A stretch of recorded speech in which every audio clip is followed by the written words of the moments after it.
much real, and but yet there's a side of him that's so cut off that he's damaged, but he's still What is free. Frontside? Basically, we're a record label staff for hire.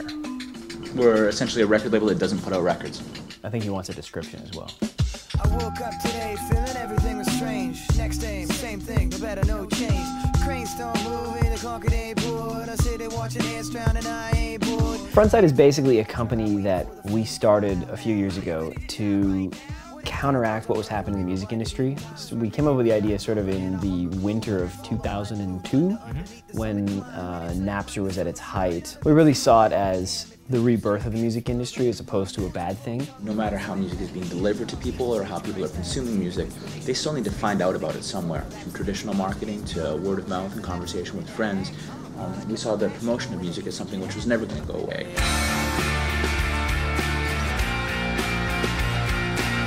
Who we worked with? Lots of great bands. Swollen Members. Swollen Members. Josh Martinez. Sum 41, Mastercraft, The White Stripes, Moby, Goldfrapp, Paul Van Dyke. We've been very proud to work with a few acts that have essentially built from the ground up that we've been working with since the beginnings of their career. Metric and Death from Above. We started out with street marketing.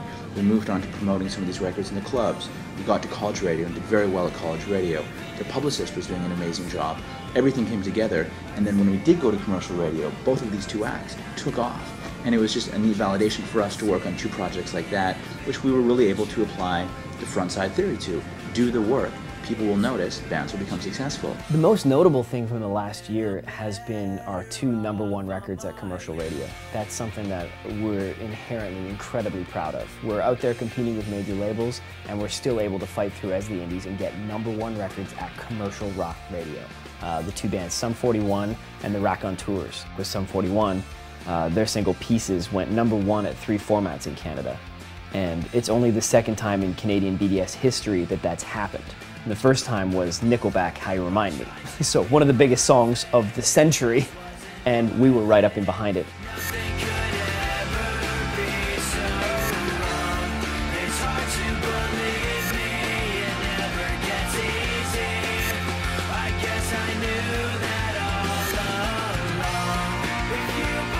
If we're trying to break an artist from square one, we see it as a gauntlet, a series of tasks that you have to accomplish in order to get from A, which is a no-name band, to B, which is a successful musician and a career artist. So people call us and say, well, take my song to radio, make it a hit.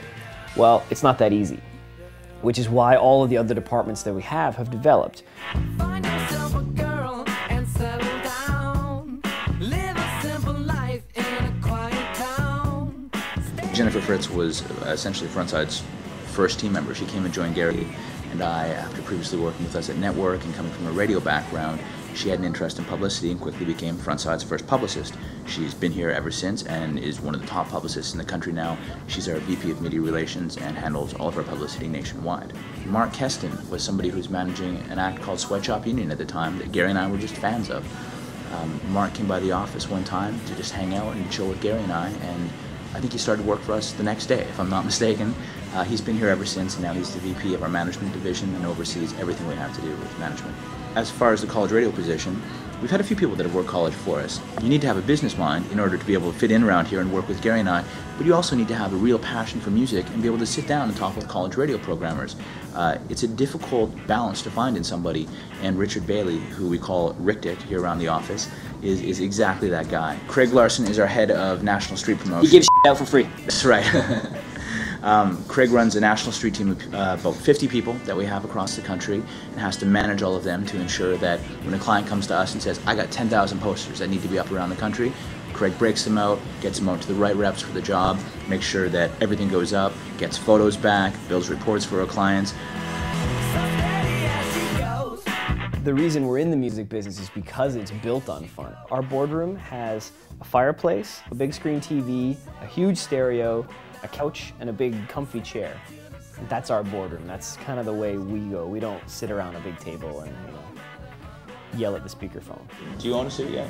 I'm getting one soon, one day. My favorite situation. When online viral marketing first came around and we were presented it by a couple marketing companies, We saw right through what they were talking about. When you talk to some of these guys, they'll say, oh yeah, we're great, we're on the message boards and we're talking about the artists and we're doing all this stuff. But anybody that grew up not knowing what it's like to not have the internet can see right through all that stuff. Some 40-year-old guy sitting at his desk typing, have you heard the new so-and-so album? It is great, you should purchase it at HMV for $14.99. We all know that you don't read that stuff, and kids can see right through it. People are saying, oh, I'm gonna get the bloggers to write about it. You can't get a blogger to write about anything. Bloggers are gonna write about whatever they want to write about. It's their blog. But what we can do is make sure if they're writing an article about Sum 41, that we've got a great couple of pictures that are available nice and easy on a Flickr site or wherever. They can just go grab, boom. It makes their site look better. It's using an image that we want to portray of the band, and it's done instantaneously. Make their lives easier, they're going to want to write about our bands. It really is becoming a global industry out of this little house on 16th Avenue in Vancouver.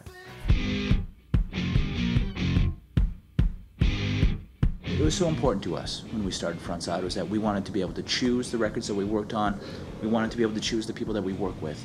We're in a really great place where we can work with artists we really like and really believe in, and that passion comes across when we're talking to radio or press or anyone. You know, we're working with music that we really believe in, and when we're driving home at night, we're listening to our records. That's what we do, and we're really proud of that. And we're really lucky that way. We're one of the few music industry companies that can actually say 100% we like all the music that we work with. Ultimately, that's what's most important, I think. Me.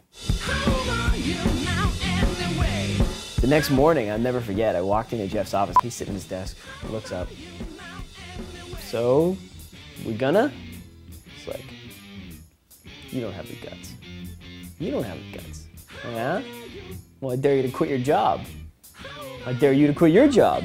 I dare you to rent an office. I dare you to rent an office. The next thing we knew, we were sitting in our little Yaletown office with my home iMac. You know, the green, remember the green R2-D2 iMac? And my portable phone just from home. cordless phone from home. Sitting there, and I remember at one point it was like 11 o'clock on the first day. We sat there and the phone hadn't rung all morning because we have no customers. We don't have anything. And I just kind of walked into Jeff's office like, so, wanna go for lunch?